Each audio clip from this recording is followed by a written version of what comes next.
तो हम लोग 10th क्लास का प्रकाश का प्रवर्तन पढ़ रहे थे। तो पिछले क्लास में हम लोग आपको बता चुके थे कि कुछ पॉइंट्स थे जो हमारे इस टॉपिक के लिए बहुत ही इम्पोर्टेंट था। और आज भी एक ऐसे पॉइंट के बारे में बात कर रहा हूँ कि ये जो है पॉइंट है ना, वो बहुत ही इम्पॉर्टेंट है ये चैप्टर के लिए।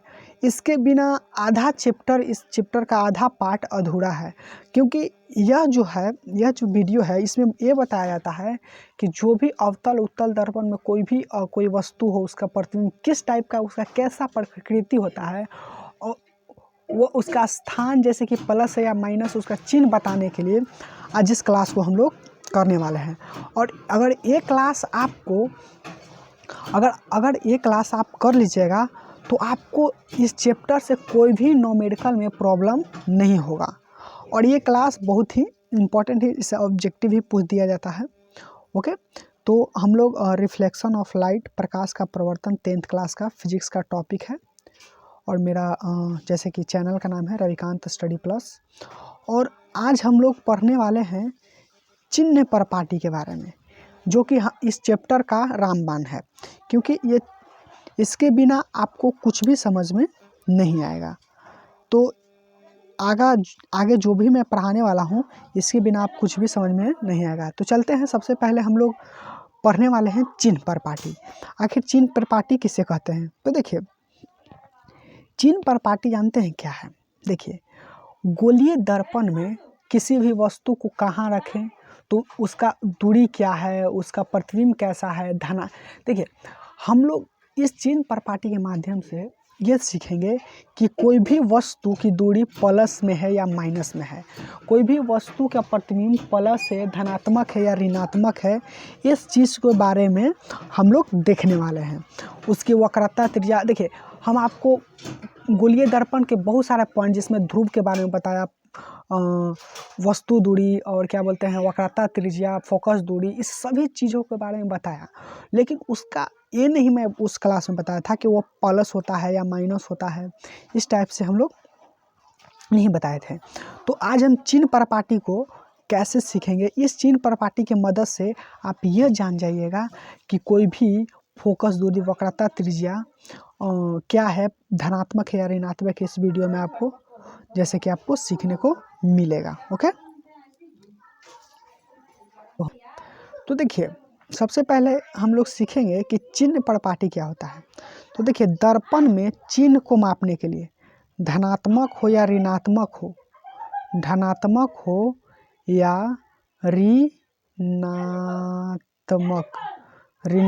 हो, धनात्मक हो या ऋणात्मक हो, उसको मापने के लिए जिसका उपयोग किया जाता है उसे हम चिन्ह परपाटी कहते हैं। ओके, तो चिन्ह परपाटी किसे कहते हैं? दर्पण में चिन्ह को मापने के लिए, आप ऐसे नॉर्मली आप देख लीजिएगा, इसको याद करने का कोशिश नहीं कीजिएगा, आप समझ जाइए कि चिन्ह परपाटी क्या है। तो चिन्ह परपाटी जैसे कि क्या कहते हैं कि दर्पण में चिन्ह को मापने के लिए जिसका प्रयोग होता है उसे हम क्या कहते हैं? चिन्ह परपाटी कहते हैं। तो देखिए, आखिर हम कैसे जाने कि कोई भी वस्तु उसकी, कोई भी दर्पण की वक्रता, त्रिज्या, उसका ध्रुव और क्या बोलते हैं फोकस दूरी, ये धनात्मक है या ऋणात्मक है, वस्तु दूरी धनात्मक है या ऋणात्मक, इसको कैसे जाने? तो देखिए, चिन्ह परपाटी में कुछ रूल्स है, उसको हम सीखने वाले हैं। तो देखिए, एक बात और है कि चिन्ह परपाटी केवल वस्तु के स्थान पर निर्भर नहीं करता है, ओके ना, वो दर्पण पर भी निर्भर करता है। अगर वो इस पर भी निर्भर करता है कि वह दर्पण उत्तल है या अवतल है, ठीक, इस पर भी निर्भर करता है। तो आपके मन में ये डाउट होगा कि आखिर निर्भर करता है तो हम कैसे जाने उत्तल दर्पण में उसका फोकस दूरी क्या है, और उसका वक्रता त्रिज्या क्या है, उसका वस्तु की दूरी क्या है, ऑब्जेक्ट का दूरी क्या है, उसको हम कैसे जाने कि वह धनात्मक है ऋणात्मक है? तो यही चिन्ह परपाटी में कुछ रूल्स दिए गए हैं, उसको अगर आप जान लीजिएगा तो चाहे वो उत्तल दर्पण हो या अवतल, उसमें आप दूरी की चिन्ह, आप कोई भी पॉइंट्स की उसकी चिन्ह को माप कर सकते हैं कि वह धनात्मक है या वो ऋणात्मक है, ठीक। तो चलिए कुछ रूल्स है, ये आपको दिखाई पड़ रहा होगा कि ये क्या है, ये अवतल दर्पण है। इसलिए अवतल दर्पण है कि इसकी परावर्तक सतह धंसा हुआ है और इसको उभरा हुआ भाग पर क्या किया हुआ है, कलई किया हुआ है, ठीक। और यहाँ पर ये जो है, यहाँ पर ये उत्तल दर्पण है। ये क्या है,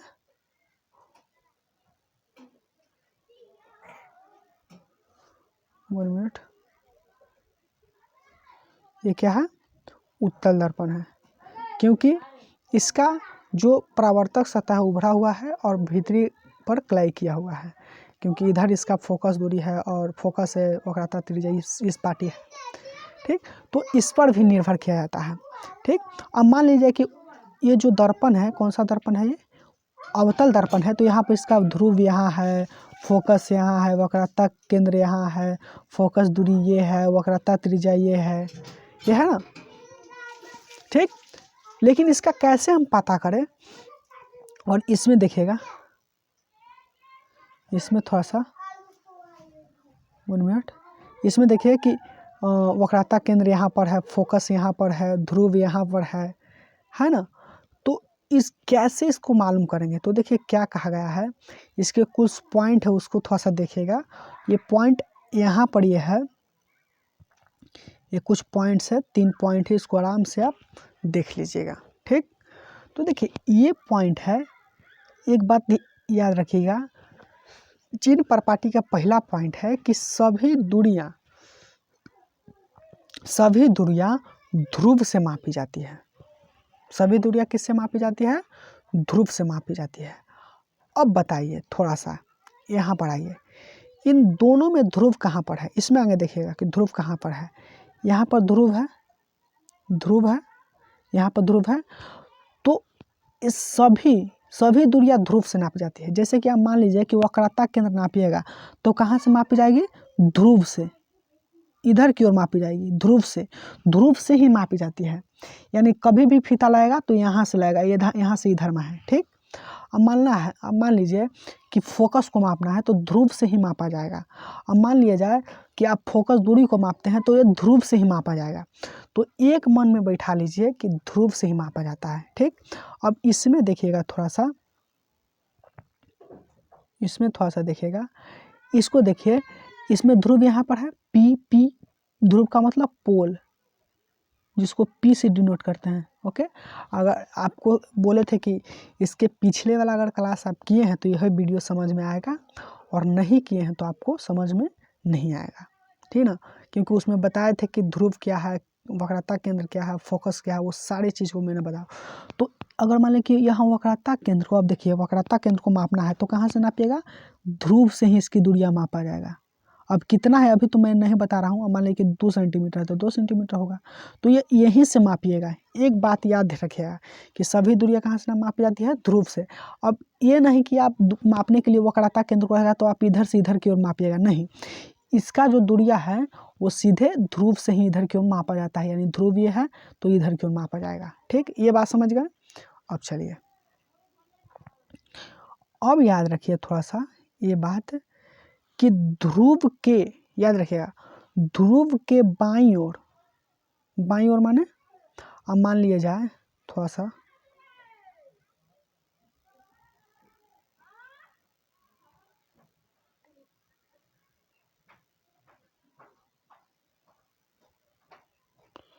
वन मिनट, देखिए ये कोई क्या है, एक दर्पण है, ठीक। ये कौन सा दर्पण है, अवतल दर्पण। और ये यहाँ पर क्या है, केंद्र है, यहाँ पर क्या है, फोकस है, ठीक। और ये क्या है, वक्रता त्रिज्या है, ठीक। और यहाँ पर क्या है, पोल है, ये जो बिंदु है यहाँ पर पोल है। तो बोला जा रहा है कि ध्रुव के बाईं ओर की दूरी, ध्रुव के बाईं ओर। अब बताइए, ये बताइए, इस पार्टी दाईं ओर है और ये पार्टी बाईं ओर है, याद रखिएगा बाईं ओर है, इस पार्टी बाईं ओर, इस पार्टी दाईं ओर। तो बोला जा रहा है कि ध्रुव से बाईं ओर, यानी कि इधर की ओर, ध्रुव से, यानी ध्रुव यही ना है, ध्रुव यही है, तो ध्रुव से इधर की ओर ऋणात्मक, ध्रुव के बाईं ओर की दूरी ऋणात्मक होती है, यानी इधर जितना नापिएगा ना वो क्या होगा, ऋणात्मक होगा। समझ में आया? इधर क्यों क्या होगा, ऋणात्मक होगा। और तथा दाईं ओर अगर इधर की ओर आप मापिएगा तो क्या होगा, इधर अगर इधर से ध्रुव से इधर की ओर मापिएगा तो वो दूरिया क्या हो गया, धनात्मक होता है। तो वही इसमें बोला जा रहा है, थोड़ा सा ध्यान से देखिएगा।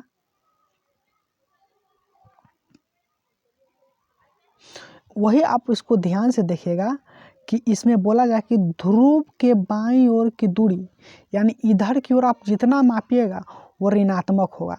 तो आप बताइए इसमें क्या मापिएगा, रुकिए थोड़ा सा 1 मिनट, ये फोकस है, तो फोकस और ध्रुव के बीच की दूरी को क्या कहते हैं, फोकस दूरी, यानी छोटी एफ। ठीक, अब बताइए, अब जितना मापिएगा, अगर आप इसको वक्रता इधर की ओर बाईं ओर के नापिएगा, मान लीजिए कि वक्रता त्रिज्या की दूरी मापिएगा, तो इधर की ओर मापिएगा तो ये क्या हो जाएगा, ऋणात्मक होगा। यानी ये अवतल दर्पण है ना, तो अवतल दर्पण में वक्रता त्रिज्या क्या हो गया, ऋणात्मक हो गया, और फोकस दूरी वो भी ऋणात्मक हो गया, और फोकस वो भी ऋणात्मक हो गया, और वक्रता केंद्र वो भी ऋणात्मक हो गया। क्योंकि इसका जितना भी ध्रुव से दूरियां मापिएगा बाईं की ओर, देखिए बाईं की ओर, तो वो ऋणात्मक होता है। इधर की ओर जितना मापिएगा वो ऋणात्मक होगा। तो इसमें जानते हैं, अभी तो इसमें नहीं आपको बता रहे हैं, इसमें सभी इससे जितना भी है वक्रता केंद्र, फोकस दूरी और वक्रता त्रिज्या, सबका दूरिया ऋणात्मक होता है। क्यों होता है ऋणात्मक, आप एक बात समझिएगा, क्यों होता है ऋणात्मक, आखिर ऋणात्मक आखिर क्यों होता है, थोड़ा सा समझिएगा। ऋणात्मक इसलिए होता है क्योंकि यह ध्रुव है, यहाँ पर पी है कि नहीं, ध्रुव, पी माने पोल, यहाँ पर पी है, तो इधर बाईं ओर सबका दूरी मापिएगा, क्योंकि सब जितना भी चीज़ है इधर की ओर है, तो सब तो ऋणात्मक है ना होगा। तो वही बोला कि ध्रुव के बाईं ओर की दूरी ऋणात्मक, तथा इधर की ओर दाईं ओर की दूरी धनात्मक होती है। यानी ध्रुव, यहाँ पर ध्रुव है, यहाँ पर पी है, तो इधर क्यों मापिएगा तो वो धनात्मक होगा। ओके, तो ये था, ये कौन सा दर्पण था, ये कौन सा दर्पण था, अवतल दर्पण था। क्यों अवतल दर्पण है, क्योंकि हम आपको पढ़ा चुके थे, अवतल दर्पण की परिभाषा हम आपको पढ़ा चुके थे कि वैसा दर्पण जिसका उभरा हुआ भाग पर कलई किया हुआ, ये देखिए कलई किया हुआ है, तो उसको हम क्या कहते हैं, अवतल दर्पण। ठीक, तो ये अवतल दर्पण है। तो अब ध्रुव से इधर की ओर जितना दूरिया मापिएगा वो ऋणात्मक, और इधर की ओर मापिएगा तो क्या हो जाएगा, धनात्मक हो जाएगा। ठीक, अब तीसरा जो पॉइंट है वो देखिए, ये बोला जा रहा है कि ध्रुव ये क्या है, दर्पण है। थोड़ा सा 1 मिनट,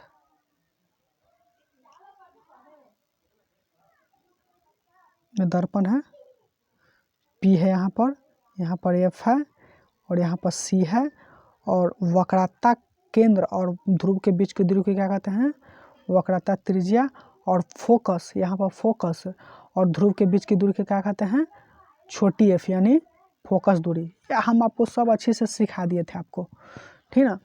अब देखिए बोला है कि ध्रुव से ऊपर की दूरी धनात्मक होती है, यानी ध्रुव से, ये ध्रुव है, इसके ऊपर की दूरी जितना आप नापिएगा, अभी तो ऊपर कोई दूरी नहीं लग रहा है, अगर नापिएगा तो धनात्मक होगा, और तथा नीचे की ओर दूरी अगर नीचे मापिएगा तो क्या हो जाएगा, ऋणात्मक हो जाएगा। समझ में आ गया। तो ये 3 अंग आप पॉइंट याद रखिएगा। तो आपके मन में ये होगा कि आप तो अभी तो क्या बताए हैं, अवतल दर्पण के बताए हैं, अगर उत्तल दर्पण में मापना हो तो आपको पता होगा कि उत्तल दर्पण कैसा होता है। उत्तल दर्पण धंसा हुआ भाग पर कलई किया हो रहता है। ठीक, ये उत्तल दर्पण है। अब बताइए इसका केंद्र कहाँ होगा, इधर की ओर होता है केंद्र इसका। ये केंद्र कहाँ होगा, यहाँ है, और यहाँ पर फोकस है, और यहाँ पर फोकस दूरी है। ठीक, और यहाँ पर पोल है। तो बताइए आप कहिए कि आखिर अवतल दर्पण का इधर था फोकस, वक्रता केंद्र, और फोकस इधर था, लेकिन इसका इधर क्यों हुआ? तो देखिए आपको मैं बता देना चाहता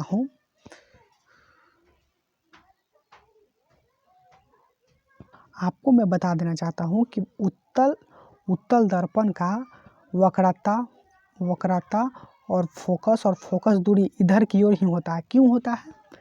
देखिए इसलिए होता है कि क्योंकि अवतल दर्पण और उत्तल दर्पण एक गोले का भाग है, खोखले गोले का भाग है। तो इसको इधर की ओर कीजिएगा, काटिएगा इसको, तो एक पार्टी ये जो इस पार्टी कलई किया हुआ रहता है, ठीक, और इसको इस पार्टी कलई किया हुआ रहता है, ठीक। तो इसको नाम दिया जाता है उत्तल दर्पण और इसको नाम दिया जाता है अवतल दर्पण। तो बताइए इसका वक्रता केंद्र कहाँ है? वक्रता केंद्र क्या है? तो खोखले गोले के जैसे कि बीच वाले भाग को क्या कहते हैं? वक्रता केंद्र। तो बताइए इसका अवतल दर्पण है तो इसका वक्रता केंद्र इधर है, और इसका ये उत्तल दर्पण है तो दोनों का सेम ही ना रहेगा वक्रता केंद्र। तो इधर इसको इधर है, इसीलिए यहाँ पर इस तरह से तस्वीर बनाया जाता है अकेला में, यहाँ पर इस तरह से। समझ में आ गया? क्योंकि केंद्र एक खोखले गोले का भाग है तो दोनों का केंद्र एक ही ना होगा, एक ही ना, माने ऐसा ना कि कोई भी गोला का दो केंद्र होता है, एक ही केंद्र होता है। तो यहाँ पर सी था, तो ये अवतल दर्पण है इसको इधर की ओर होगा, और ये उत्तल दर्पण है तो इसको इधर की ओर होगा। तो ये उत्तल दर्पण है तो इधर की ओर केंद्र होगा, ठीक। तो अब देखिए उत्तल दर्पण में आपको दिखाता हूँ, ये उत्तल दर्पण है तो यहाँ पर केंद्र है, और यहाँ पर क्या है? फोकस है, और यहाँ पर ध्रुव है, पी है, यहाँ पर ध्रुव है। तो आपको पता है कि ध्रुव और फोकस के बीच की दूरी को क्या कहते हैं? फोकस दूरी, ठीक। और यहाँ पर पी है, ध्रुव है, ध्रुव और वक्रता केंद्र के बीच की दूरी को क्या कहते हैं? वक्रता त्रिज्या यानी आर, ठीक।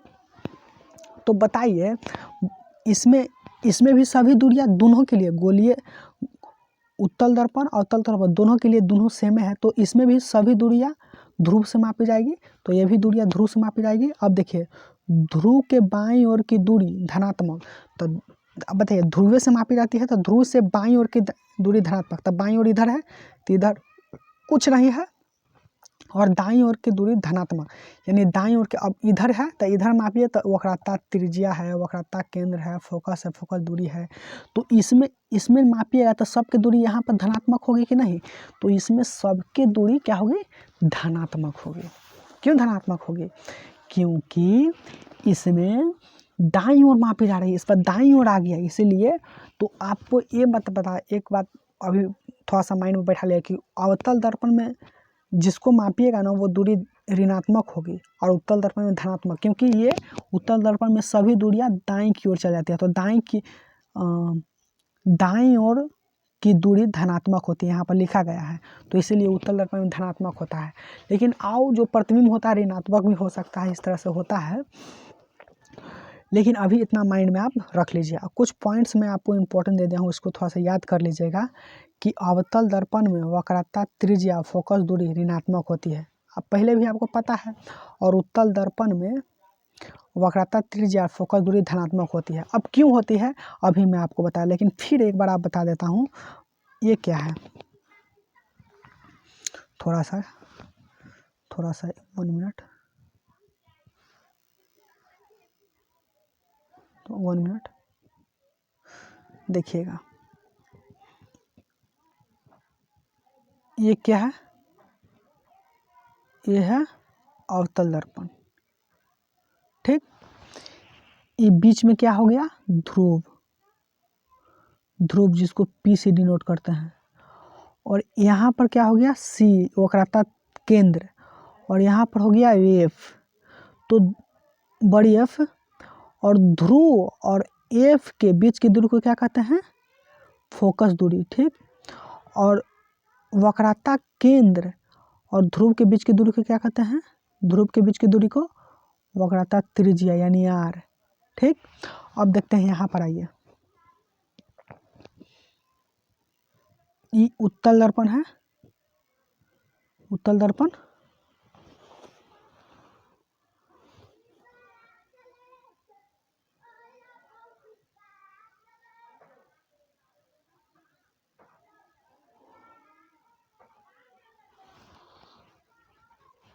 1 मिनट।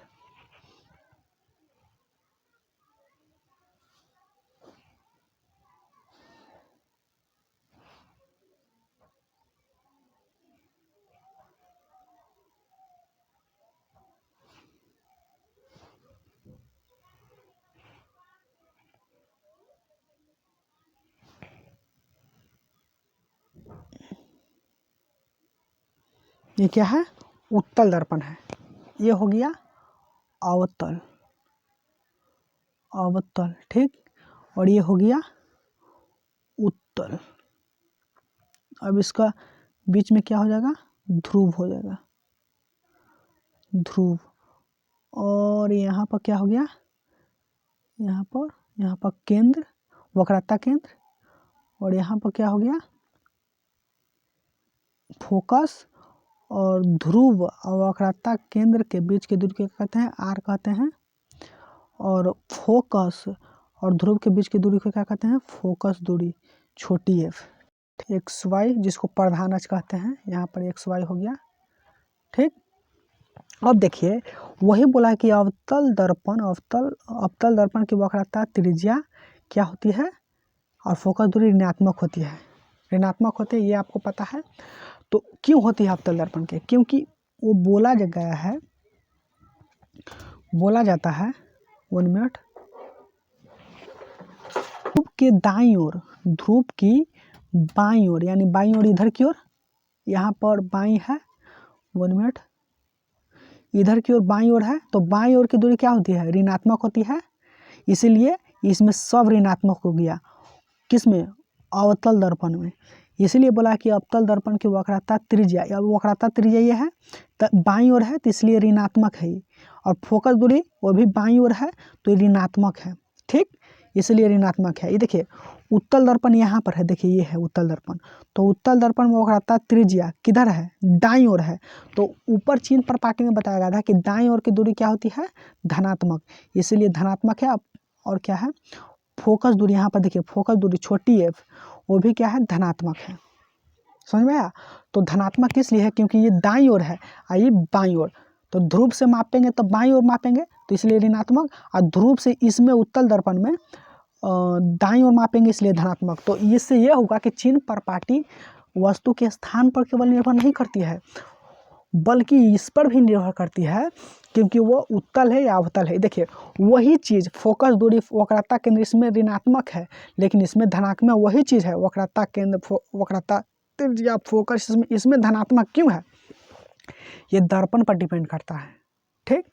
तो ये आप अच्छे से याद कर लीजिएगा, ठीक। ये चिन्ह पर पाटी याद कर लीजिएगा, ठीक। अवतल उत्तल दर्पण तो आपको हम समझा ही दिए हैं। तो चलिए, PDF वीडियो के डिस्क्रिप्शन बॉक्स में मिल जाएगा, वहाँ से डाउनलोड कर लीजिएगा, ओके। और नोट्स बनाइएगा, ओके। चलिए।